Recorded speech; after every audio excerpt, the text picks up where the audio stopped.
Nah, setelah disusul ke kebun kurma, betapa kagetnya utusan raja ini ya.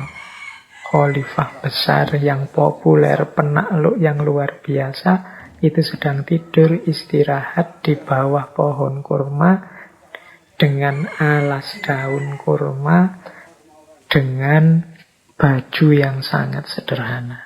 Nah, ini salah satu contoh kesederhanaan hidup seorang Umar bin Khattab.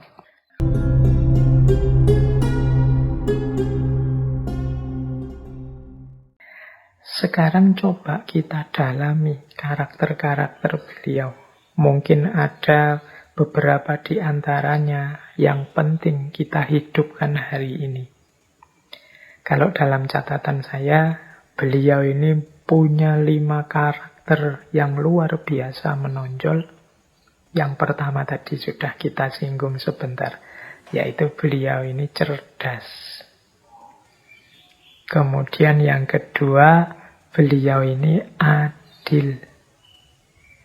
Yang ketiga, beliau ini berani. Yang keempat, beliau ini amanah, bertanggung jawab. Dan yang kelima, beliau ini sederhana. Oh, ini kombinasi 5 karakter ini sulit ditemukan secara sekaligus pada satu orang. Tapi dalam diri Umar, menurut saya terkumpul 5 karakter utama ini secara sekaligus. Yo cerdas, yo adil, yo berani, yo amanah, meskipun tetap sederhana hidupnya. Yo kalau tentang kecerdasan Umar ini, teman-teman mungkin yo pernah sering mendengar ya. Kalau dalam kajian ilmu tafsir itu ada istilah muwafaqatu Umar. Muwafaqatu Umar itu pendapat-pendapat Umar yang ternyata disetujui oleh Al-Quran, yang sesuai dengan Al-Quran. Jadi setelah Umar punya pendapat, kemudian ayat Al-Quran turun yang isinya menyetujui pendapatnya Umar. Jadi itu namanya muwafaqatu Umar. Misalnya satu ketika Umar punya usul menjadikan makom Ibrahim yang dekat Ka'bah itu sebagai tempat sholat. Nah, setelah itu turun ayat Al-Quran yang menyetujui itu. Kalau tidak salah ada di surat Al-Baqarah ayat 125. Nanti monggo dicek nih teman-teman yang teliti. Ini kalau tidak salah seingat saya. Tapi memang usulnya Umar untuk menjadikan makom Ibrahim sebagai tempat sholat itu disetujui dengan turunnya ayat yang sama isinya. Kemudian ada juga Umar usul pada Nabi agar para istri Nabi itu memakai hijab. Karena menurut Umar, Rasulullah ini kan sering kedatangan tamu, termasuk banyak para sahabat yang berkunjung, banyak orang wirawiri. Dan kata Umar, kita tidak tahu isi kepalanya orang-orang ini apa saja. Demi mungkin keamanan, demi juga kehormatan. Nah, Umar usul agar para istri Nabi memakai hijab. Nah, nanti turun surat An-Nur itu yang setuju dengan pendapatnya Umar ini. Kemudian ada juga misalnya nasihat Umar kepada istri Nabi agar mereka tidak saling cemburu satu sama lain. Nah, itu juga nanti ada ayat yang turun tentang itu. Dan masih ada beberapa ayat yang lain. Ini namanya muwafaqatu Umar.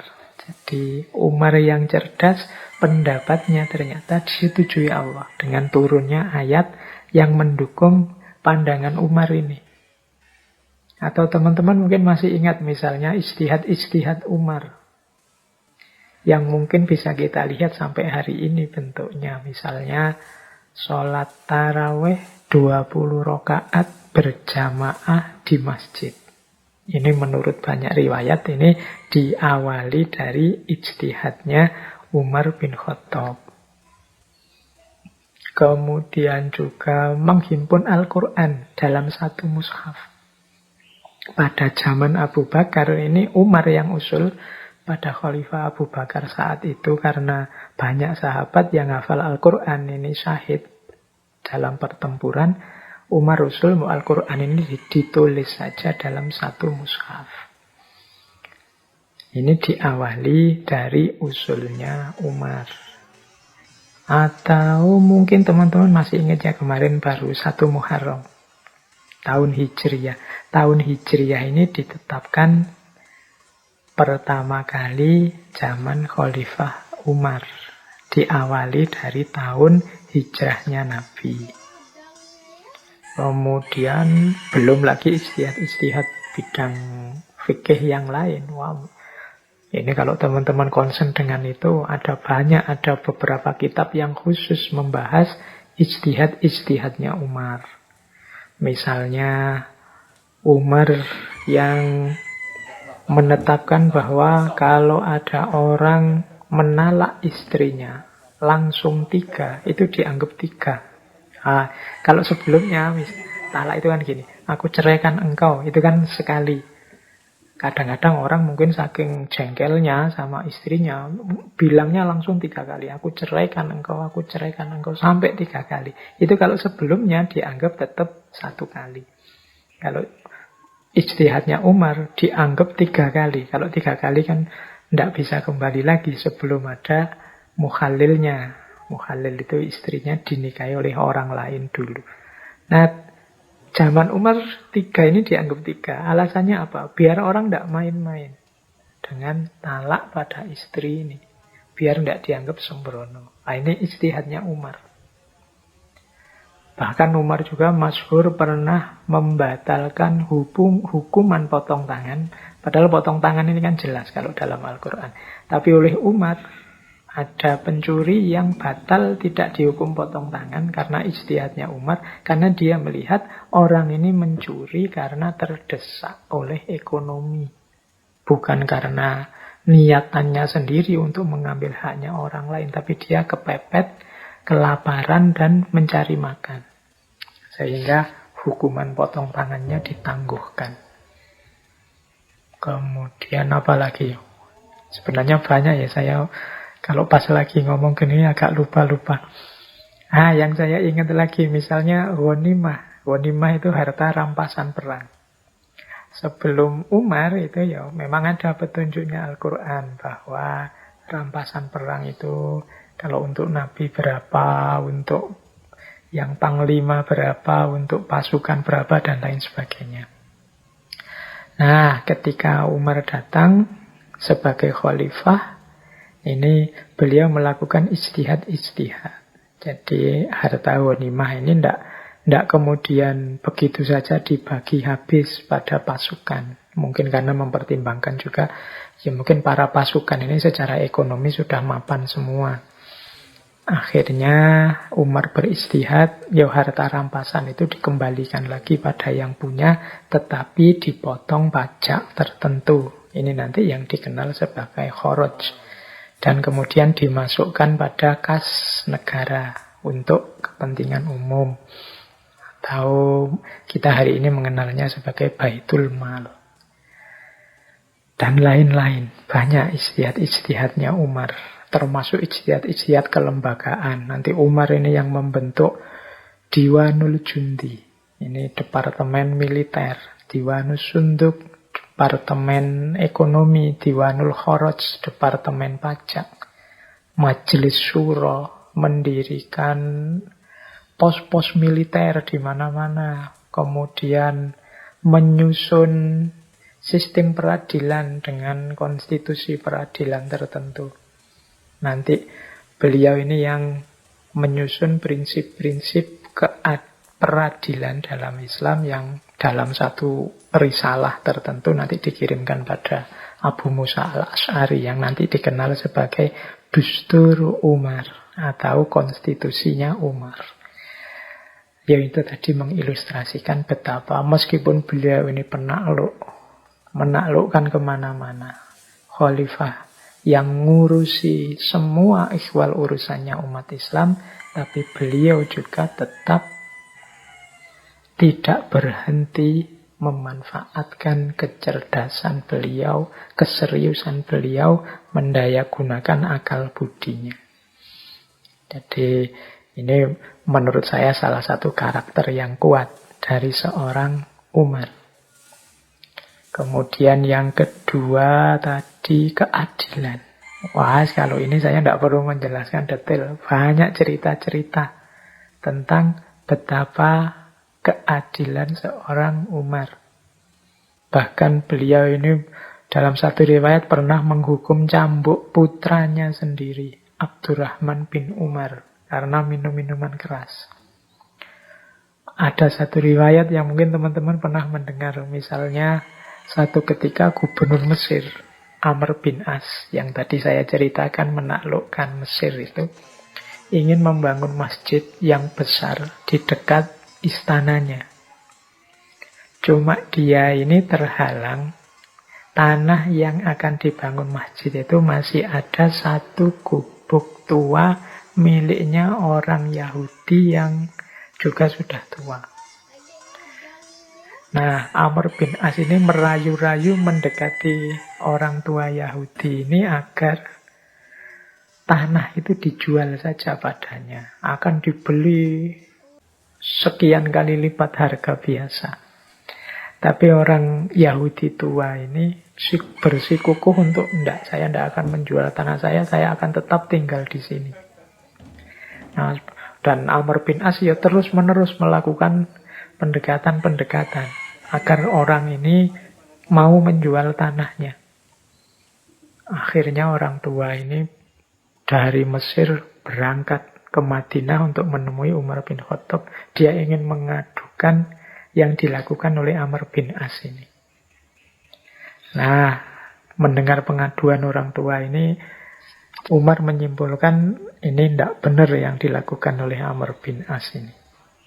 Terus kemudian Umar meminta orang tua tadi, wahai Pak Tua, tolong kamu keluar sebentar, tolong cari kalau ada tulang-tulang bekas yang ada di tumpukan sampah, bawa ke sini.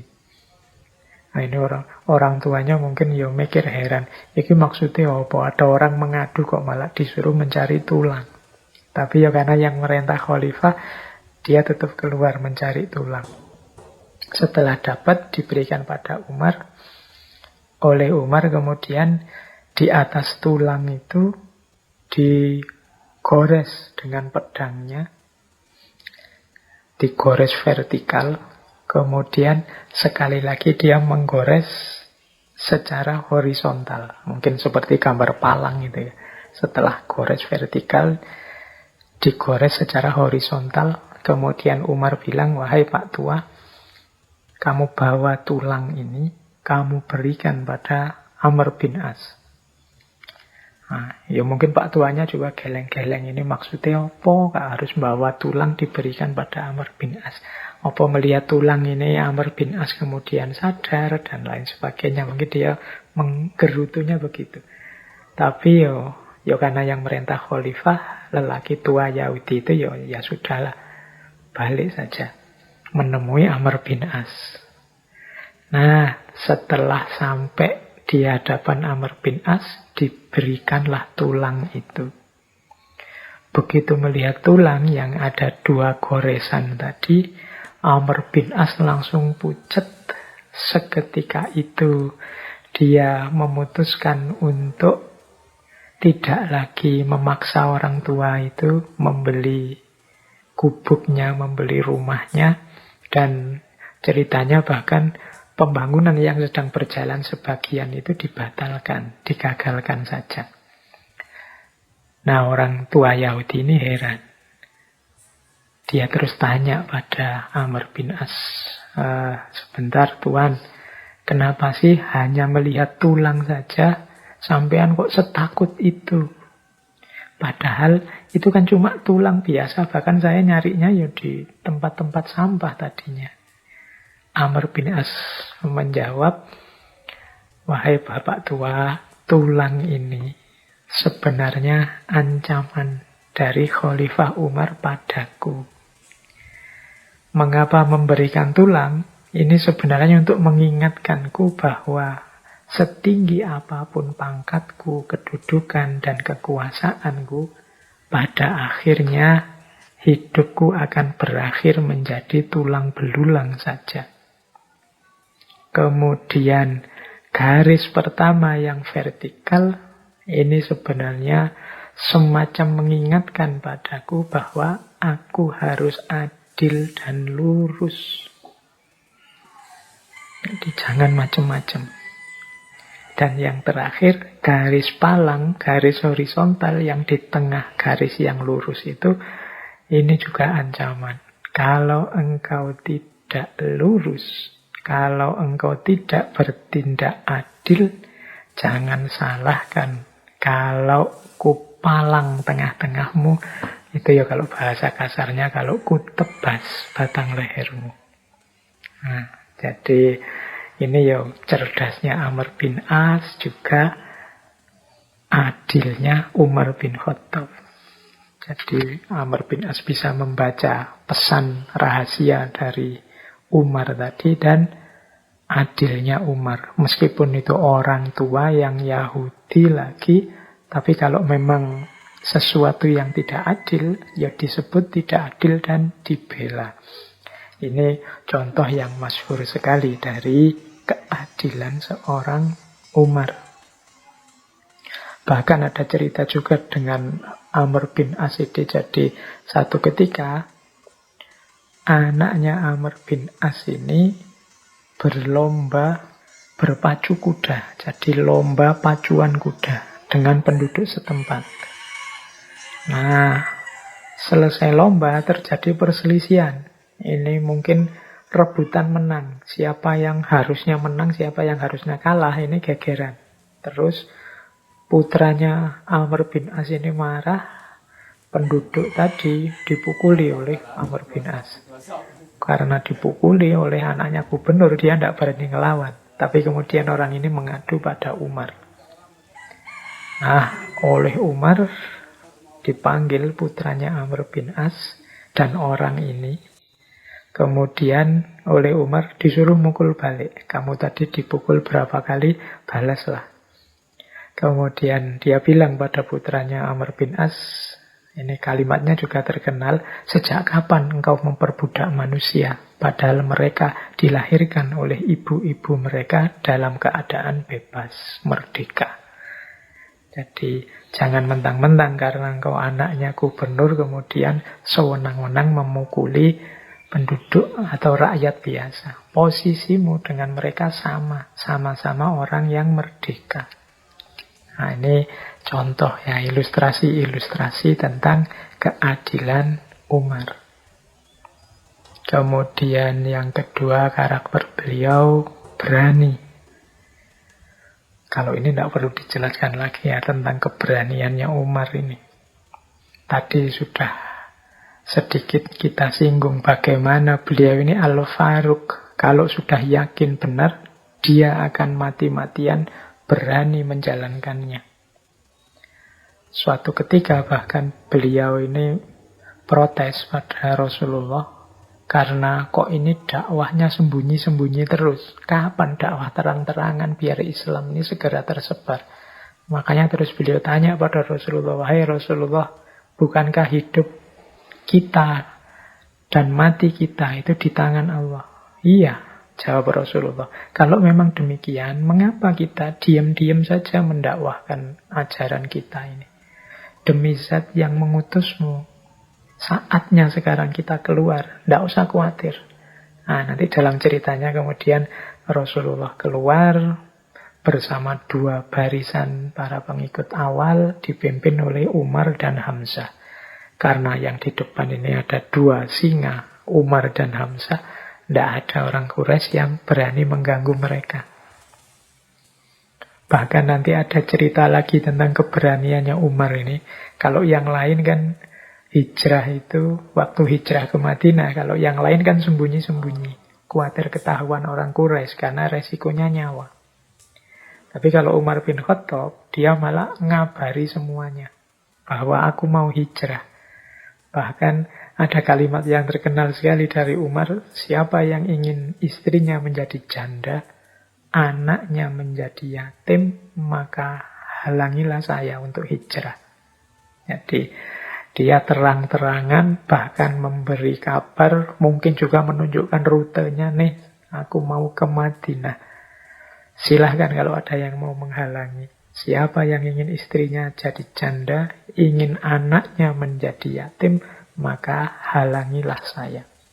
Nah ini beberapa ya untuk menunjukkan betapa beliau ini memang tidak diragukan lagi, adalah seorang pemberani.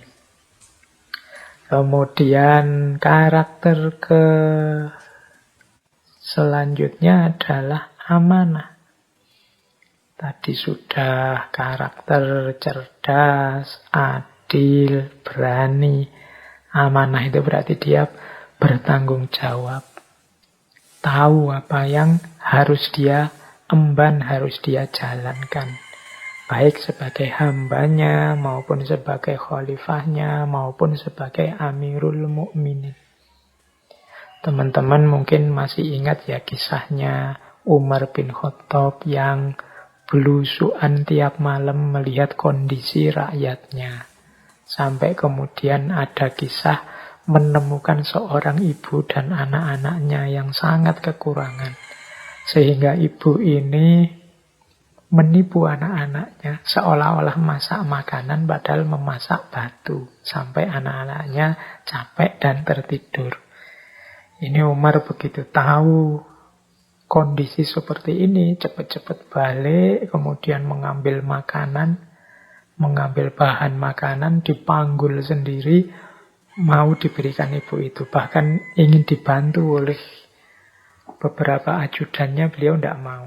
Karena beliau merasa itu tanggung jawabnya. Jadi ini salah satu ilustrasi ya betapa beliau ini juga sangat bertanggung jawab, amanah dengan kewajibannya. Kemudian ada satu riwayat juga ini untuk menggambarkan betapa beliau ini amanah.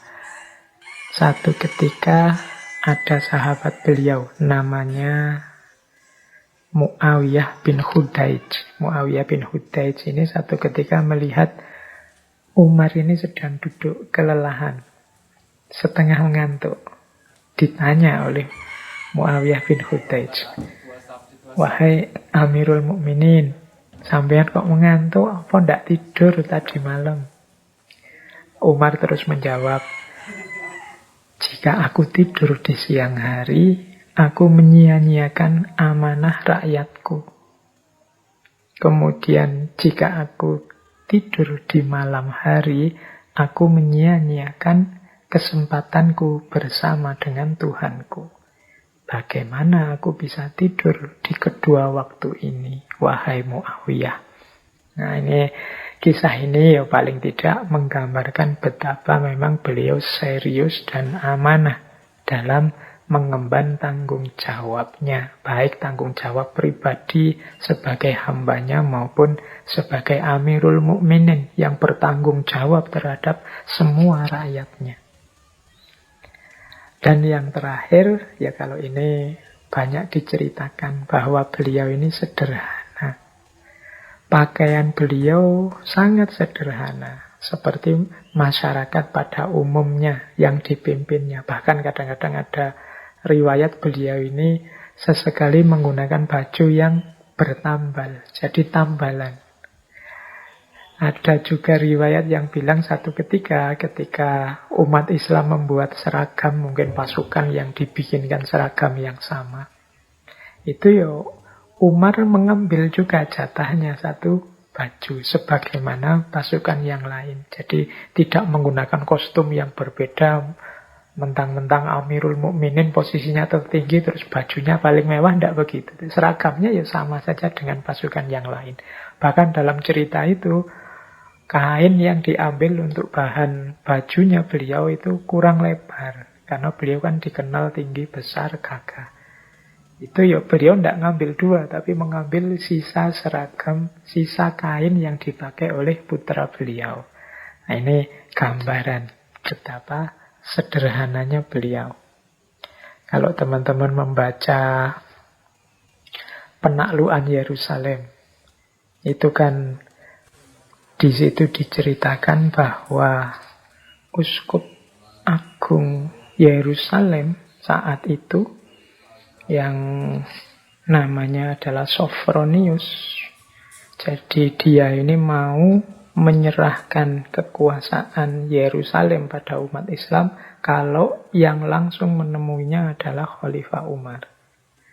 Nah, ya karena memang seperti itu, mau tidak mau akhirnya Khalifah Umar pun berangkat ke Yerusalem bersama seorang pembantunya.